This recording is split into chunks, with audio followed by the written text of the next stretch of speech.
Salut tout le monde, salut les monégasques, bienvenue pour un nouveau débrief. Alors aujourd'hui on va pas parler Ligue 1, on va parler Coupe d'Europe, on va parler du retour de la Ligue des Champions et la 7e journée donc de Ligue des Champions avec la réception d'Aston Villa. Alors comme vous le savez tous, le contexte actuel est catastrophique, il est terrible pour l'AS Monaco qui vit une crise difficile avec des résultats très négatifs, avec des contre-performances et un jeu complètement qui se liquéfie, voilà, depuis le début de l'année 2025, voire peut-être même un peu avant si on analyse un petit peu plus profondément les matchs. Mais là, depuis que la 2025 est arrivée, depuis le Trophée des Champions, c'est une catastrophe. On perd tous nos matchs, on ne gagne plus un match, on joue très mal. Et donc, on dégringole au classement de Ligue 1, on s'est fait éliminer de la Coupe de France. Et la Ligue des Champions arrivait au pire moment parce qu'on pensait que ça allait nous enfoncer, nous mettre la tête encore plus au fond de l'eau, avec deux derniers matchs difficiles, donc la réception d'Aston Villa et le déplacement à l'Inter de Milan. Bon, Aston Villa, c'est pas Arsenal, hein, c'est pas Manchester City, c'est pas Manchester United, même si United va pas bien en ce moment. Aston Villa, c'est un bon club anglais, mais c'est pas des cadors avec des grands joueurs. C'est une bonne équipe d'Angleterre avec un excellent entraîneur, Unai Emery, qui d'ailleurs, c'est un entraîneur que j'aimerais à Monaco, moi perso. Si je devais en choisir un, je l'aime beaucoup. Mais voilà, donc c'est pas un géant d'Angleterre, mais c'était une très bonne équipe. Et puis c'est un style de jeu difficile, avec du physique, avec des ballons vers l'avant, donc beaucoup d'engagement. Et Monaco, en ce moment, voilà, Monaco c'est pas défendre, Monaco c'est pas attaquer. Monaco joue très mal, et donc on attendait ce match avec peu d'espoir, mais avec quand même cette envie, ce désir d'une réaction d'homme. Donc le contexte était plutôt favorable et défavorable parce que sur la composition de l'effectif, il y a quand même pas mal de retours, hein, des gens comme Mawissa, comme Zakaria, il y a des retours de blessures, des retours de maladies. Le problème, c'est qu'on n'avait pas d'attaquant. Biarritz n'est pas qualifié pour la Ligue des Champions, Ileni Kena est blessé pour plusieurs semaines, Balogun est out, et donc ce soir on n'avait que Mbolo et le petit Michal. Donc une attaque décimée, mais sinon le reste du groupe était plutôt au complet. Donc on attendait un petit peu la composition, et la composition est tombée avec une équipe assez classique, avec Vanderson et Mawissa, qui rentrait directement dans le 11. On va pas se mentir, arrière gauche, Mawissa pour moi c'est le titulaire indiscutable, parce que Caio Henrique n'a pas le niveau, Ouattara non plus, et pour moi c'est une très bonne chose que Mawissa soit enfin sorti de ses blessures. Donc Mawissa, Majeki dans les buts, hein, qui redevient numéro 1, Singo, le retour de Singo important, qu'il avait plus mal au dos et qui jouait aux côtés de Kerrer, Kamara, Zakaria, donc le milieu classique on va dire, trio offensif avec Minamino, Akliouche, Ben Seguir, classique aussi, et Mbolo devant, pas le choix. Eh ben ça a marché. Ça a marché, Monaco a gagné 1-0, ça a été un match difficile, laborieux, compliqué, très stressant, mais on a réussi à mettre un but de plus que l'adversaire. On en a mis un sur notre force, les coups de pied arrêtés, les corners. On marque beaucoup là-dessus. Et encore une fois, c'est sur ce type d'occasion qu'on a réussi à marquer le but, hein, un corner de Camara très bien tiré, et une tête de je ne sais plus qui est repoussée par le gardien, et Singo derrière qui va mettre un coup de boule et qui va mettre le ballon au fond du filet. Donc ça sera le seul but de la rencontre, on va gagner 1-0. Et en fait, globalement, le match a été compliqué. Il y a eu des bonnes choses. Il y a eu une réaction, il y a eu une bonne mentalité, il y a eu de l'envie de gagner. Mais par contre, on a vu encore toutes nos maladresses tactiques, nos maladresses techniques, ce mental qui n'est pas totalement guéri, avec des fautes grossières, des erreurs bêtes, notamment face au but, des passes ratées, des passes à l'adversaire, des combinaisons très mal enchaînées. Donc c'est pas un grand Monaco qu'on a vu ce soir, ça c'est clair. On n'a pas vu un grand Aston Villa non plus. On a vu une équipe anglaise qui était chiante à jouer, qui était dure sur l'homme, physiquement costaud, plutôt bien en place dans les contres. Mais bon, derrière Aston Villa, j'avais entendu sur RMC que c'était pas terrible. J'avoue, c'est pas terrible défensivement Aston Villa, mais ils ont des joueurs quand même importants. Et devant, ils ont quand même des beaux gabarits. Et ça n'a pas été un match facile, mais Monaco a tenu. Monaco a voulu aller la chercher parce qu'il fallait gagner, il fallait se qualifier, il fallait un nul pour espérer passer. Là, une victoire, c'est très très bien. Je pense qu'on est sûr d'être qualifié pour la suite. Et la semaine prochaine, on va jouer contre l'Inter du Milan, donc ça va être un match un peu bonus face à une très très très belle équipe italienne. Donc première mi-temps, je vous l'ai dit, on marque le but, donc c'est super, on fait un bon début de match, puis très vite, après le but, on va faire comme d'habitude, ça va se déliter un petit peu, on va reculer, on va avoir du mal à passer la ligne médiane, on va avoir du mal à combiner, on va avoir du mal à trouver un bolo. Akliouche et Ben Seguir vont être assez maladroits, Minamino aussi, au milieu de terrain, ça va se déliter un peu, on recule. Et derrière, ça va tenir. Voilà, moi je pense que ce soir, ce que je retiens, c'est l'aspect défensif pour une fois, parce que Monaco nous a habitués à mal défendre. Et là, ce soir, on a quand même bien défendu. Donc Singo, Kerrer ont fait un grand match, Majeki aussi. Vanderson, c'était pas mal. Mawissa, pour un retour, c'est très bien. Donc défensivement, je retiendrai vraiment l'envie de ne pas prendre de but et de défendre correctement, à l'image d'un Singo impérial. Voilà, donc première mi-temps, c'était ça. On aurait pu marquer le deuxième but en toute fin de première mi-temps avec une très très belle occasion et un face-à-face d'Akliouche avec le gardien d'Aston Villa qui la met au-dessus. Il n'est pas sur son bon pied, donc c'est un peu dommage.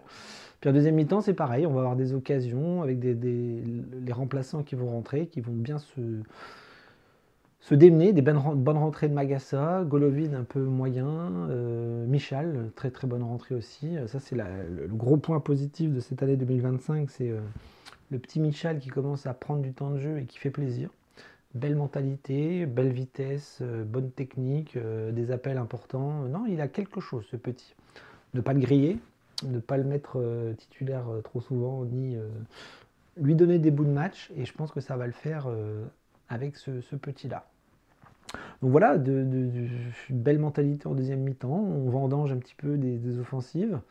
Minamino notamment, lui qui se retrouve seul face au gardien et qui fait un crochet et qui perd le ballon. Voilà, à l'image de la santé mentale de l'équipe qui est vraiment pas au top. Et c'est pas grave parce qu'on va continuer de bien défendre, on va tenir, on va défendre bec et ongle ce résultat. Et on va aller jusqu'à la 95e minute en allant chercher cette victoire qui fait un bien fou. Donc elle fait un bien fou pour la qualification en Ligue des Champions, donc pour la suite, hein, pas comme en Coupe de France.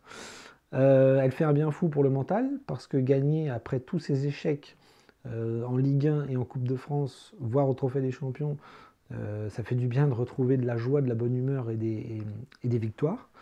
Voilà, donc elle fait du bien à tout le monde, elle fait du bien aux joueurs, elle fait du bien à l'entraîneur, elle fait du bien aux supporters, elle fait du bien au club. Et il va falloir s'appuyer là-dessus pour enchaîner dès ce week-end contre Rennes, parce que il faut vraiment qu'on sorte la tête de l'eau. Il faut qu'on sorte de cette crise très très vite, parce qu'on a perdu beaucoup trop de points, on a perdu beaucoup trop de places, et on donne une sale image de Monaco en ce début d'année. Bon, bref, revenons à la Ligue des Champions. Aston Villa s'est gagné. Voilà, une victoire à l'arraché très très forte. Maintenant, on peut parler un petit peu des performances individuelles. Comme je vous l'ai dit, moi je retiens l'aspect défensif et le gardien. Singo, Kerrer, Vanderson, Mawissa et Majeki, c'était très bien, très bon, très costaud. Pas de but encaissé. J'ai beaucoup aimé ce match et j'aimerais qu'on reproduise ça encore et encore.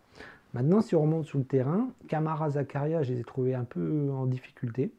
Un bon petit match de Camara, malgré quelques erreurs ici et là. Zakaria, pour un retour, je l'ai trouvé un peu absent. J'ai du mal à analyser son match parce que je l'ai vu un petit peu perdu, voire un petit peu absent. Un peu comme Vanderson, c'est-à-dire en première mi-temps, je ne le voyais pas beaucoup, on jouait beaucoup côté gauche. Puis en deuxième mi-temps, c'était un peu l'inverse. Vanderson, on l'a un petit peu plus vu, notamment en fin de match. Mais Zakaria, j'aurais du mal à le noter, j'aurais du mal à dire ce que j'ai pensé de sa performance, parce que je l'ai trouvé un petit peu fantomatique. Alors que Camara, on l'a un petit peu plus vu, notamment sur les coups de pied arrêtés. Sur l'aspect offensif, donc les trois milieux, ça a été compliqué. Ben Seguir, je ne le reconnais plus. Akliouche, il a eu des hauts et des bas. Il a fait des bonnes choses, il a fait des mauvaises choses. Dans ce match, il était un petit peu sur courant alternatif, des grosses erreurs face au but, des récupérations de balles compliquées. Mais des fois, voilà, sur une passe, sur un enchaînement, il peut faire très très mal. Donc il a été moyen plus, on va dire, alors que Ben Seguir, je l'ai trouvé très très très mauvais. Et lui, je ne sais pas s'il a pris le melon ou si, je ne sais pas ce qui se passe, mais on ne le voit plus. Minamino, toujours pareil, il est pas du tout. Il fait des bonnes choses aussi parfois, de temps en temps, mais il fait toujours les mauvais choix. Il fait un dribble quand il faut frapper, il fait une frappe quand il faut dribbler, il s'empale sur les défenseurs. Je le trouve pas vraiment pas du tout dedans cette saison. Et ça fait chier. Ça fait chier parce qu'on a eu un Minamino qui est arrivé à Monaco qui était pas bon. Après, il est devenu bon. Puis là, il est redevenu pas bon. Donc, c'est chiant de voir des joueurs professionnels qui sont inconstants dans leur performance et dans dans ce qu'ils offrent sur le terrain. Voilà. Donc, on n'a pas trop le choix. On n'a pas 50 joueurs. Golovin il a fait une rentrée pas terrible, je trouve. Il s'est un petit peu des passes ratées. Devant le but, il les a mis à côté. Voilà, ça a été un petit peu compliqué pour les milieux offensifs ce soir, on va dire, dans son ensemble. Après, il y a Mbolo. Alors Mbolo, je trouve qu'il n'a pas fait un grand match, mais il s'est dépouillé. Il s'est arraché, il a fait un gros travail défensif, il a été chercher des ballons, il n'a pas fait semblant. Et moi, c'est ça que je veux voir. Autant devant le but, il est nul, il fait n'importe quoi, il est complètement à la ramasse quand il s'agit d'être un buteur pur. C'est pour ça qu'on a pris Biretz. Mais là, ce soir, il a fait un gros travail défensif et moi, j'ai beaucoup aimé cette envie de s'arracher, de tout donner pour l'équipe pour aller chercher la victoire. Donc, rien que pour ça, Mbolo, j'ai bien aimé son match. Au niveau des remplaçants, comme je vous ai dit, Golovin, j'ai pas trouvé son entrée terrible. J'ai trouvé l'entrée de Magassa très bonne, l'entrée de Michal très bonne.